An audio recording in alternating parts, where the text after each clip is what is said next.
El mayor crimen del mundo, de G.K. Chesterton. El padre Brown se paseaba distraídamente por una exposición de pinturas, con una expresión en el rostro que indicaba claramente que no había ido a mirar las pinturas.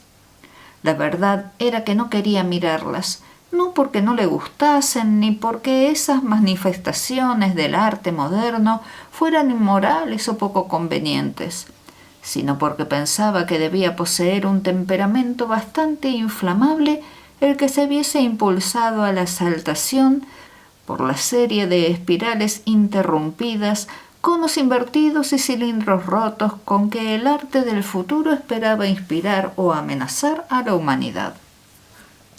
El padre Brown iba de acá para allá en busca de una amiga, la cual había fijado este lugar poco natural como punto de reunión por ser de gustos un tanto futuristas. La joven amiga era parienta suya, además, una de los pocos parientes que le quedaban.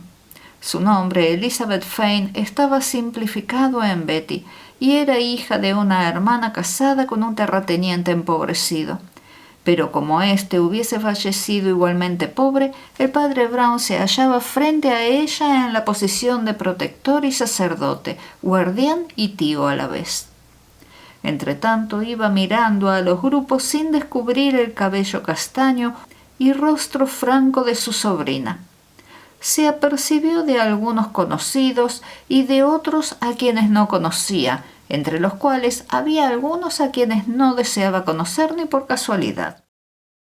Entre aquellas personas a quienes el padre Brown desconocía y que aún no habían despertado su interés, estaba un joven esbelto e inteligente, magníficamente vestido y de aspecto extranjero a causa de su barba recortada a la manera de una espada, como la de los viejos castellanos. Su cabello negro era tan corto que tomaba el aspecto de una gorra de dormir. Y entre aquellos a quienes el padre Brown desconocía y no tenía interés por conocer, había una dama de expresión dominante, vestida de color rojo llamativo, con una gran mata de cabello rubio, el cual era demasiado largo para ser ondulado y demasiado descuidado y suelto para clasificarlo con otro nombre. Poseía un rostro enérgico y macizo, pálido y poco saludable, y cuando miraba a alguien procuraba cultivar la pose hipnotizadora de un basilisco. Venía como acompañante tras ella un hombre bajo con una gran barba, rostro ancho y ojos asustados y soñolientos. La expresión de éste era benevolente y amable, a pesar de parecer despierto solo a medias, pero visto por la espalda, su cuello de toro impresionaba por su aspecto un poco brutal. El padre Brown miró a la dama de escarlata pensando que al llegar su sobrina iba a resultar un bello contraste. No dejaba de mirar de acá para allá, pues sentía que no solo su sobrina produciría ese contraste, sino cualquier persona. Así pues, sintió un ligero sobresalto cuando oyó pronunciar su nombre. Al volverse, se encontró con un desconocido. Era el rostro sereno y afable del abogado Granby, cuyos mechones de cabello gris podían haberse tomado por los restos de polvo de una peluca. Tan grande era el contraste de ellos con la juvenil energía de sus movimientos. Era uno de esos hombres de la City que entran y salen de sus despachos corriendo como colegiales. En verdad que no podía correr de esa manera por la sala de exposición, pero su aspecto era como el de la persona que hubiese deseado hacerlo, y sus ojos iban de acá para allá nerviosos, buscando a alguien conocido. «No sabía yo», dijo sonriendo el padre Brown, «que patrocinara usted el nuevo arte». «No tenía conocimiento tampoco de que usted lo hiciese», replicó el otro. «Vine a atrapar a un hombre». «Espero que se divierta», contestó el sacerdote. «Yo vine a hacer algo parecido». «Me dijo que estaba de paso para el continente», rezongó el abogado, «y que podía hallarse en este antro de horrores». Se detuvo unos momentos pensativo y añadió con brusquedad: «Veamos, ya sé que es usted capaz de guardar un secreto. ¿Conoce a Sir John Musgrave?» No, replicó el sacerdote, pero no me atrevería a llamarle un secreto ni aunque se escondiera en un castillo. ¿No es ese viejo del que se cuentan todas esas historias, que vive en una torre con verdadero rastrillo y puente levadizo y que se niega a salir de la Edad Media? ¿Es cliente suyo? No, lo es su hijo, el capitán. Sin embargo, el viejo forma parte del asunto y yo no lo conozco. Lo que voy a decirle es confidencial, pero puedo confiar en usted. Bajó el tono de su voz y condujo a su amigo a una sala lateral, casi vacía, en la que se exponían varias naturalezas muertas. Este joven Musgrave, continuó diciendo el abogado, quiere que le hagamos un empréstito post-obit sobre su padre, que vive en Northumberland. El viejo ya hace tiempo que ha pasado de los 70 y con toda posibilidad obitará un día u otro, pero ¿y del post? ¿Qué sabemos? ¿Qué sucederá después a sus bienes, castillos, rastrillos y demás? Es una propiedad muy hermosa, de bastante valor incluso hoy en día. Pero de todas maneras me extraña que no esté inscrita. ¿Comprende nuestra situación? La cuestión es si el viejo está, como dice Dickens, a buenas o no. Si está a buenas con su hijo, se portará usted buenamente con él, observó el padre Brown. No, me parece que no podré ayudarle. No me he encontrado nunca con Sir George Musgrave, y me parece que son muy pocos los que se encuentran hoy en día. Sin embargo, me parece que debe usted resolver este punto antes de prestar el dinero de su compañía al joven. ¿Es de los que se contentan con un chelín? No sé, lo dudo. Es muy popular y elegante y una gran figura de la sociedad. También viaja mucho y ha sido periodista. Bueno, dijo el padre Brown, eso no es ningún crimen. Por lo menos no lo es siempre. Nada de eso, replicó Granby. Ya sabe lo que quiero decir. Es una cabeza un poco vacía. Ha sido periodista, conferenciante, actor y muchas otras cosas. He de saber de qué mal puedo quejarme. Mírele, ahí está. El abogado paseaba hiriendo el suelo con los pies. De pronto se volvió hacia la habitación más frecuentada y se lanzó entre la multitud. Corría hacia un joven alto y bien vestido, de cabello corto y barba excéntrica. Los dos se fueron paseando y el padre Brown les siguió con sus miopes ojos. Mas su mirada fue reclamada por la presencia de su sobrina Betty, jadeante y tumultuosa, y con gran sorpresa del padre Brown volvió a conducirle al salón menos frecuentado y lo sentó en un asiento que había en medio de la habitación, el cual parecía una isla en aquel mar del suelo. «Tengo algo que decirle», dijo. «Es tan tonto que no hay otro capaz de comprenderlo». «Me aturullas», dijo el clérigo. «¿Es algo de lo que tu madre comenzó a explicarme? ¿Compromisos y todo lo demás?» No usarás esa palabra, supongo, en el sentido de los historiadores militares. Usted sabrá que ella quiere que formalice mis relaciones con el capitán Musgrave. No lo sabía, dijo el padre Brown con resignación. Sin embargo, el capitán Musgrave me parece un tópico de moda.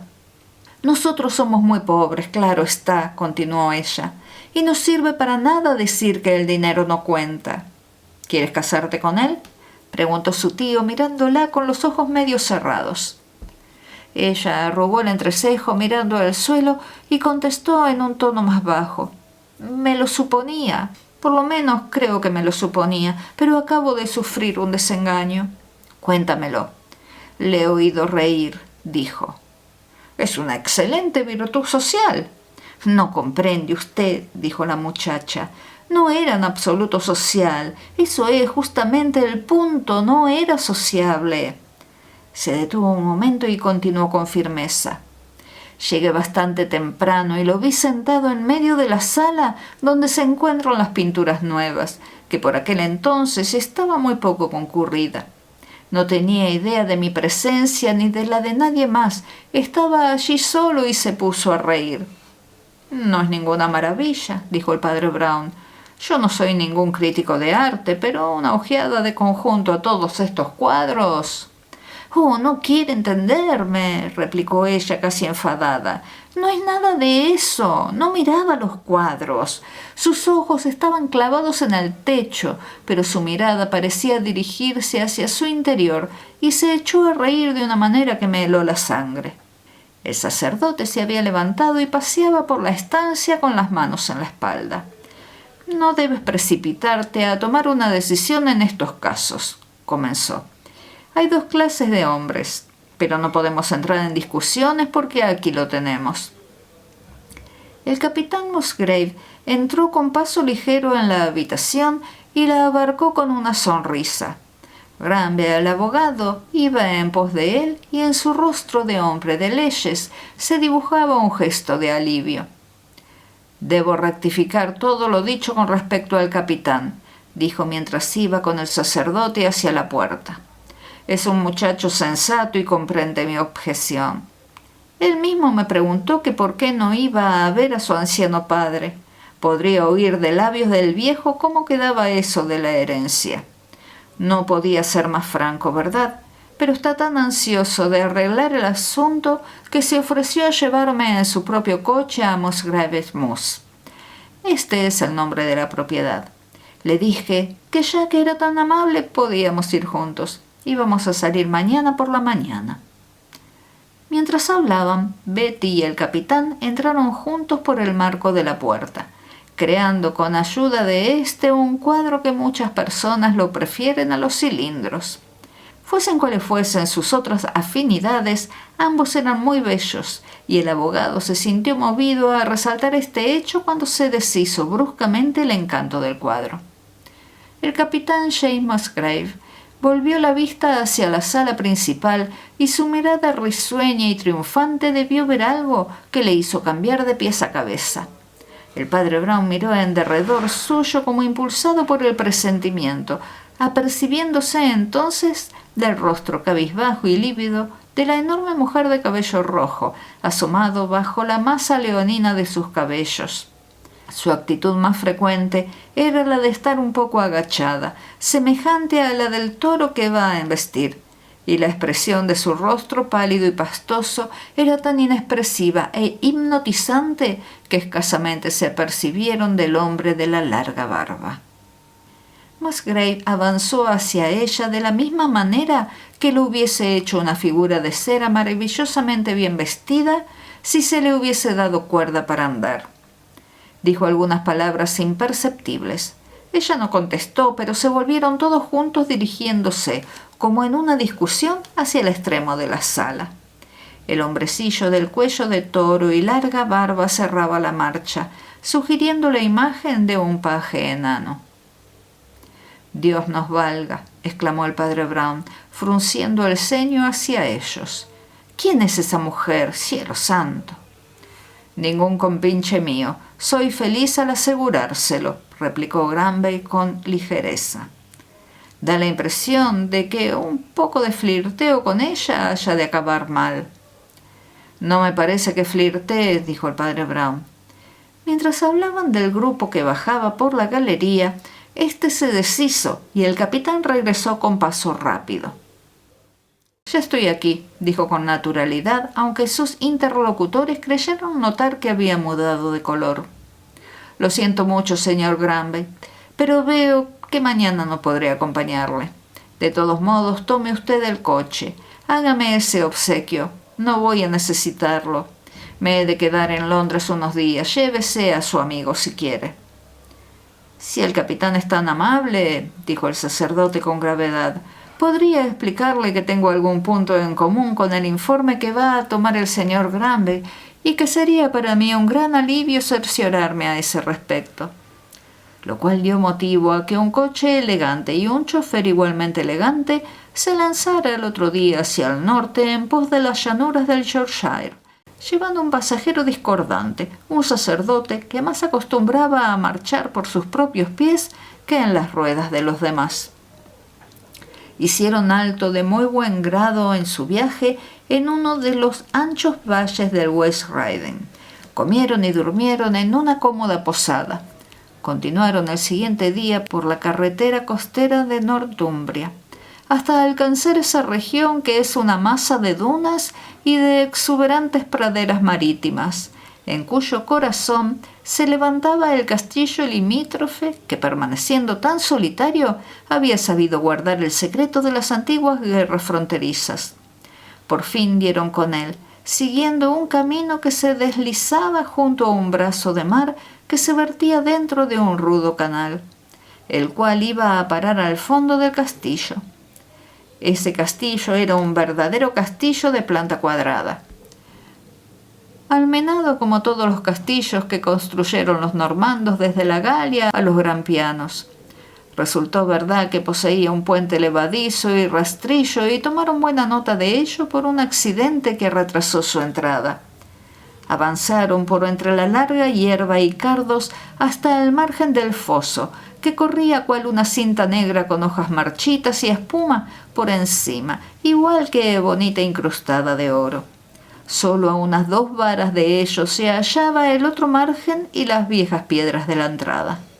Pero parecía haber sido tan poco frecuentado este desierto que cuando el impaciente Granby gritó a las oscuras figuras que se hallaban detrás del rastrillo, pareció que les costaba trabajo bajar el enmohecido puente. Comenzó a bajar sobre ellos cual una torre que va a desplomarse, quedándose detenido en el aire amenazador. El impaciente Granby, yendo de acá para allá por la orilla opuesta, gritó: «Oh, no puedo soportar por más tiempo este sucio sistema. Pero si resulta más fácil dar un salto». Y con su característica impetuosidad saltó a la otra orilla, cayendo sobre ella con solo una pequeña vacilación. Las cortas piernas del padre Brown no se adaptaban al salto, pero su temperamento le hacía más propicio que a muchas otras personas para que se diera un remojón en aguas pantanosas. Gracias a la destreza de su acompañante no se hundió mucho, pero mientras le subían por la pendiente resbaladiza de hierbas, se detuvo doblando la cabeza sobre un punto del suelo. «¿Herboriza usted?», preguntó irritado. «No nos queda tiempo para eso después de su tentativa como visitante de las maravillas del fondo del mar. Vamos, llenos de barro, no nos hemos de presentar al varón». Una vez dentro del castillo, le salió al encuentro un viejo criado de excelentes modales, y después que hubieron indicado su negocio, se les hizo pasar a una habitación grande, recubierta de madera con ventanas enrejadas por antiguos hierros. Armas de distintas épocas formaban una canefa ondulada sobre la oscura pared, y una armadura completa del siglo XIV estaba de centinela junto a la enorme chimenea. En otra pieza que se abría a continuación podía verse la larga hilera de oscuros retratos de familia. «Tengo la sensación de haber penetrado en una novela en lugar de en una casa», dijo el abogado. «No tenía la menor idea de que hubiera alguien que mantuviera los misterios de Udolfo hasta este punto». «Sí, el viejo lleva a cabo su manía histórica con competencia», comentó el sacerdote, «y estas cosas tampoco son imitaciones. Esta colección no está hecha por una de estas personas que creen que toda la gente del medievo existió a un tiempo. Algunas veces componen una armadura con trozos distintos, pero esa armadura cubrió a un solo hombre y, por cierto, muy completamente. Vea usted, es uno de los últimos ejemplares de armaduras».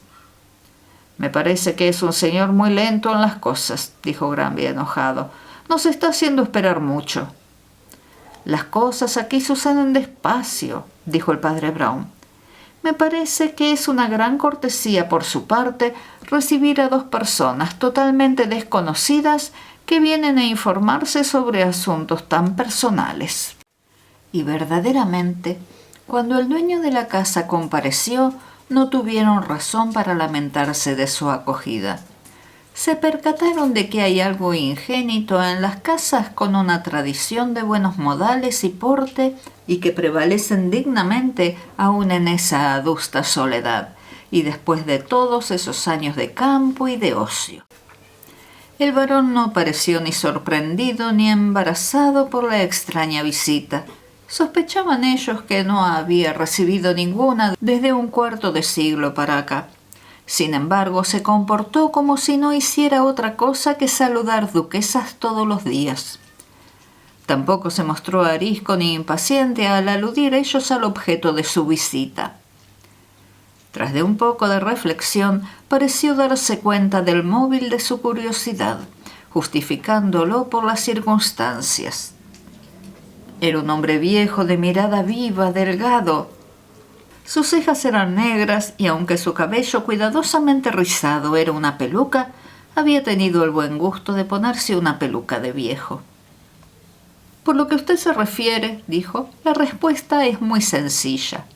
Tengo realmente la intención de dejar todos mis bienes a mi hijo, de la misma manera que mi padre me los dejó a mí, y nada, lo digo con toda intención, me inducirá a hacer otra cosa. Le agradezco su información, créame, replicó el abogado, pero su amabilidad me mueve a decirle que se lo toma muy a pecho. No es mi deseo el hacerle presente que si su hijo cometiese alguna acción por la cual se hiciese indigno a sus ojos de esta responsabilidad, eso es, podría, dijo Sir John con sequedad. Resulta algo indulgente decir podría. ¿Quieren ustedes pasar a esta habitación? Les hizo pasar a la sala que ya habían entrevisto y parándose con mucha gravedad delante de los ennegrecidos retratos dijo: «Este es Sir Roger Musgrave», y señalaba a un hombre de cara larga provisto de peluca. Este fue uno de los mentirosos más rastreros del tiempo de Guillermo de Orange, traidor a 2 reyes y algo así como el asesino de 2 esposas. Aquel es su padre, Sir Robert, un caballero perfectamente honrado. Aquel su hijo James, uno de los más nobles de los mártires jacobitas y uno de los primeros en intentar hacer alguna reparación a la iglesia y a los pobres. ¿Importa algo, pues, para la casa de los Musgrave que pase el poder, honor y autoridad de un hombre bueno a otro hombre bueno a través de uno malo? Eduardo I gobernó a Inglaterra. Eduardo III la cubrió de gloria. Y no obstante, el segundo bien vino del primero a través de la infamia e imbecilidad de Eduardo II, quien aduló a Gaveston y huyó de Bruce. Créame usted, señor Granville, la grandeza de una estirpe y su historia depende de algo más que de las personas sobre quienes accidentalmente recae, aun cuando no la favorezca. Nuestro patrimonio ha sido siempre de padre a hijo, y de padre a hijo continuará.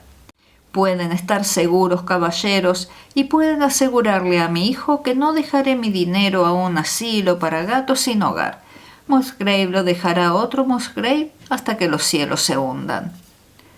Sí, dijo el padre Brown pensativo, comprendo sus palabras. Estamos muy complacidos por llevarle tales motivos de confianza a su hijo. Pueden ustedes dárselos, dijo el dueño de la casa con gravedad. Puede estar seguro de poseer el castillo, título, tierra y dinero. Solo hay que añadir una pequeña cláusula muy personal.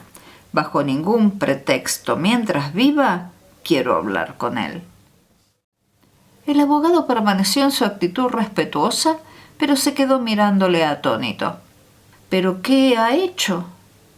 Soy un particular, dijo Musgrave, así como el guardián de una enorme herencia.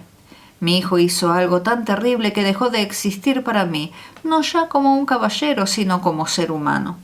Es el mayor crimen del mundo. ¿Recuerda usted lo que Douglas contestó cuando Marmion, su huésped, quiso estrecharle la mano?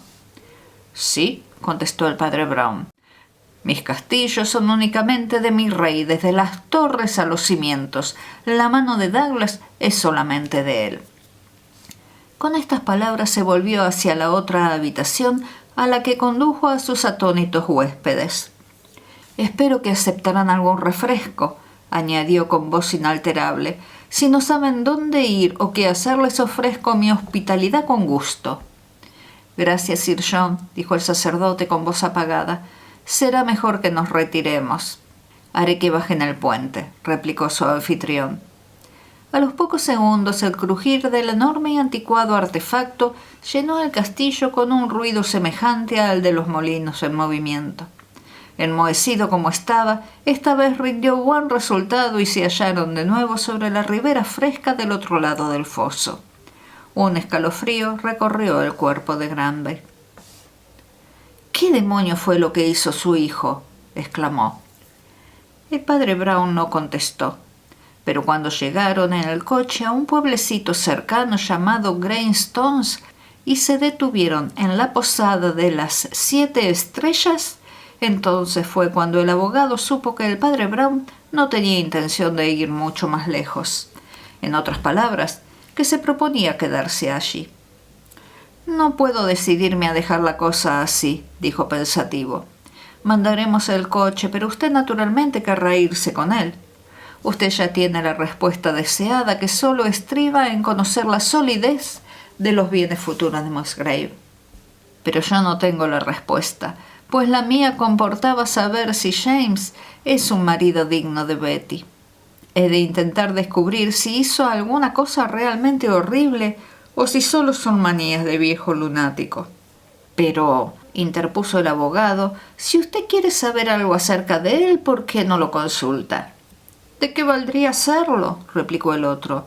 «No me parece muy sensato acercarse a un joven elegante en Bond Street diciéndole: perdone usted, pero dígame, ¿es cierto que ha cometido un crimen demasiado horrible para imputarlo a un ser humano? Si es verdad que fue lo bastante depravado para cometerlo, tendrá mayor facilidad para negarlo.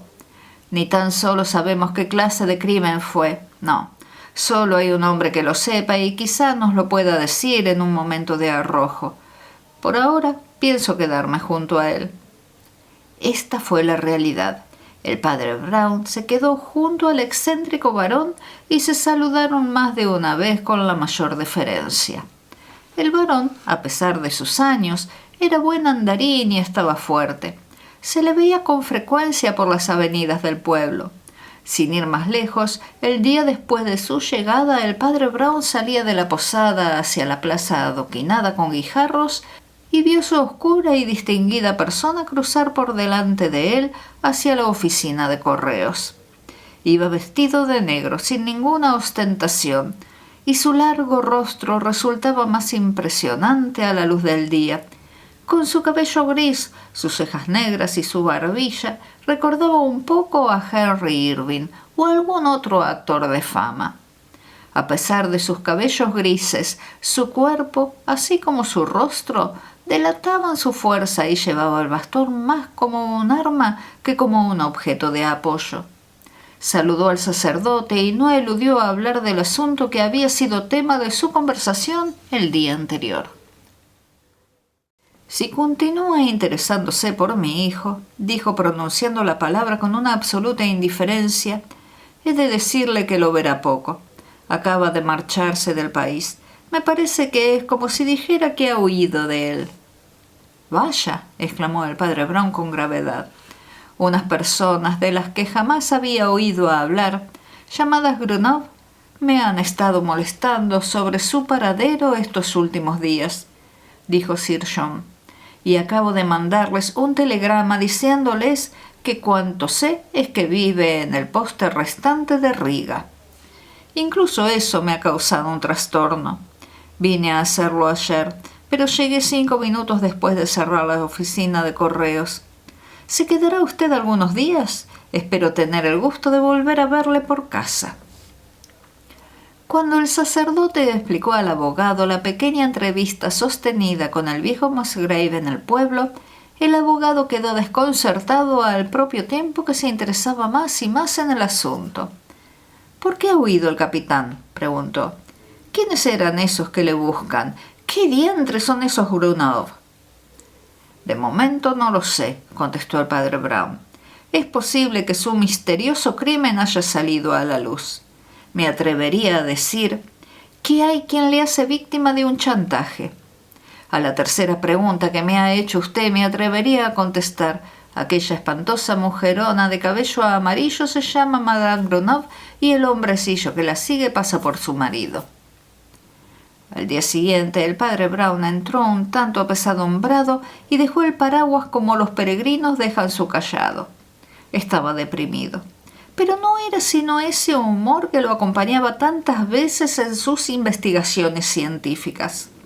Esta depresión no estaba producida por el fracaso, sino por el éxito. «Resulta un poco fuerte», dijo en voz baja, «pero debía de haberlo sabido antes. Debía de haberlo adivinado cuando entré y vi la otra». «¿Cuándo vio qué?», preguntó Granby con impaciencia. «Cuando vi que solo había una armadura», contestó el padre Brown. Se hizo un silencio durante el cual el abogado se quedó mirando a su amigo y éste resumió. «Sin ir más lejos, iba a decirle a mi sobrina el otro día que hay dos clases de hombres que son capaces de reír a solas. Podría decirse que el que así se comporta o es muy bueno o muy malo, porque o bien está confiando un secreto a Dios o al diablo. En uno u otro caso es un ser que lleva una vida interior. Hay en verdad una serie de personas que confían su secreto al diablo. No le importa que nadie más disfrute de él si no hay otra persona de bastante confianza para hacerlo. El secreto o enredo se basta en sí mismo, es lo bastante siniestro y maligno». «¿Pero de qué está usted hablando?», preguntó Granby.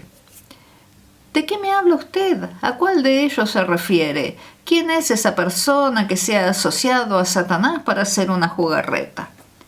El padre Brown le miró con una sonrisa forzada en los labios. «Ah», dijo, «ahí está la gracia».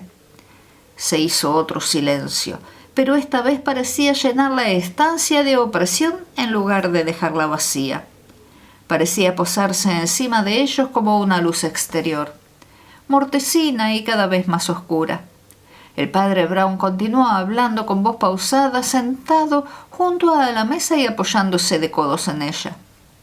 «He repasado un poco el árbol genealógico de los Musgrave», dijo.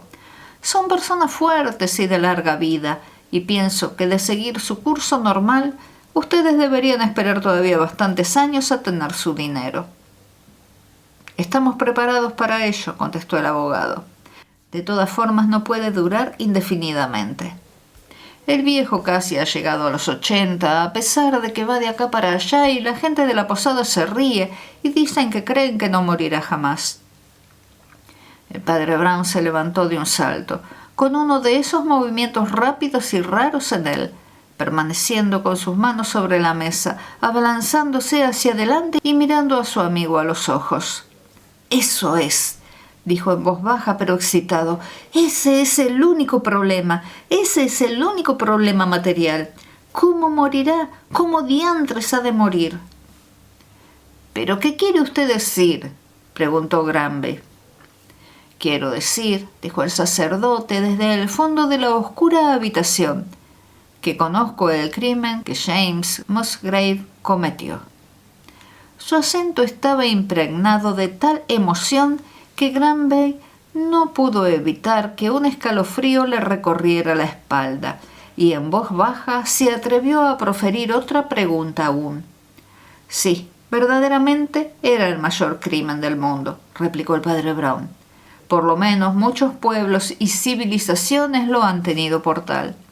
Desde los tiempos más remotos ha sido señalado en las tribus y pueblos como uno de los más tremendos castigos.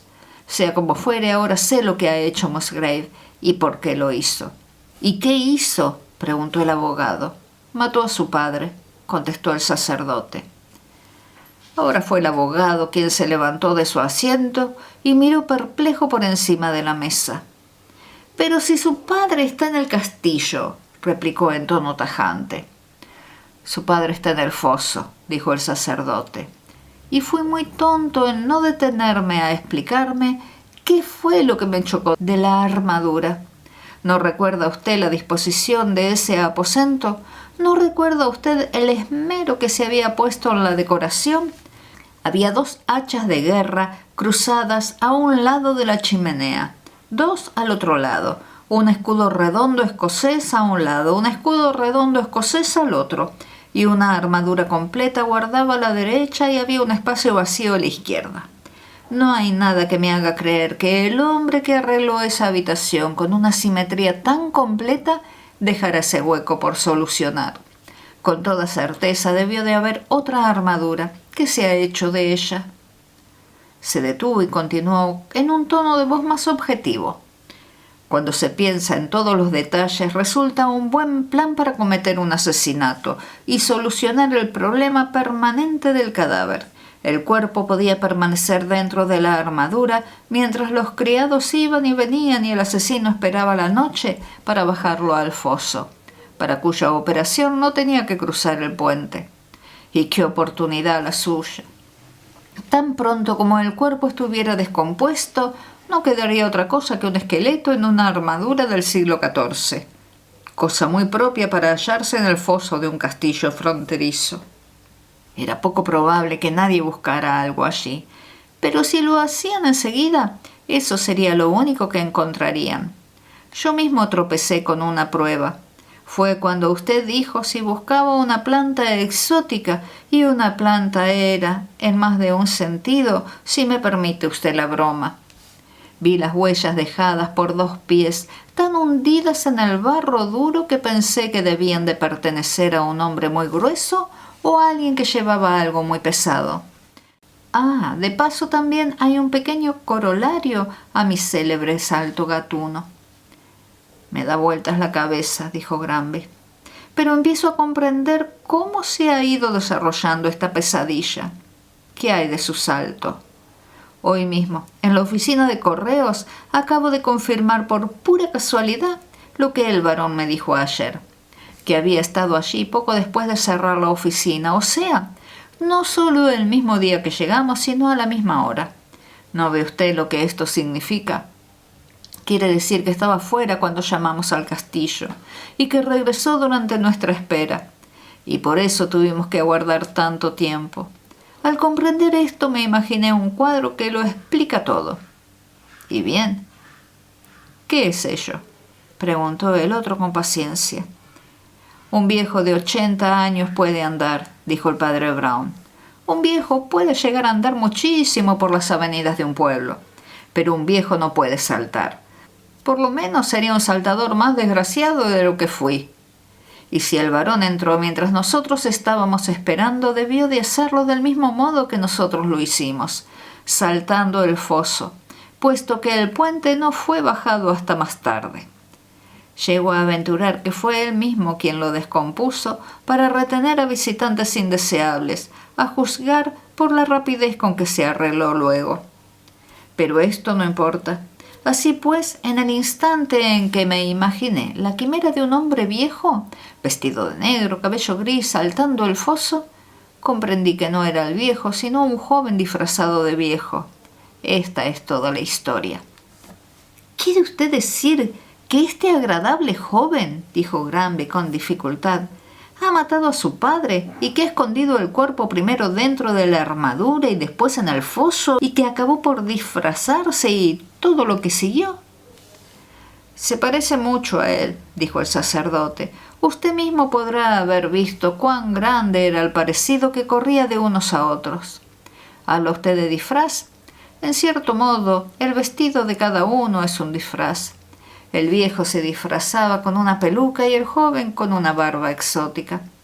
Cuando se afeitó y se puso la peluca encima de su cabeza rapada y hubo compuesto un poco su cara, era en todo igual al padre.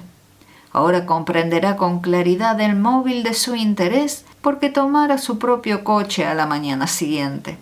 Era para que él pudiera venir en tren esa misma noche. Llegó antes que usted, cometió su crimen, adoptó el disfraz y estuvo a punto de entrar en negociaciones legales. Ah, dijo Granby, pensativo. Negociaciones legales. ¿Usted cree, claro está, que el verdadero varón viejo habría negociado de distinta manera? Le habría dicho claramente que el capitán no heredaría ni 5 céntimos. Este ardid, a pesar de lo extremado, era lo único que se le ocurrió para evitar que él se lo dijera. Su plan respondía a varios fines.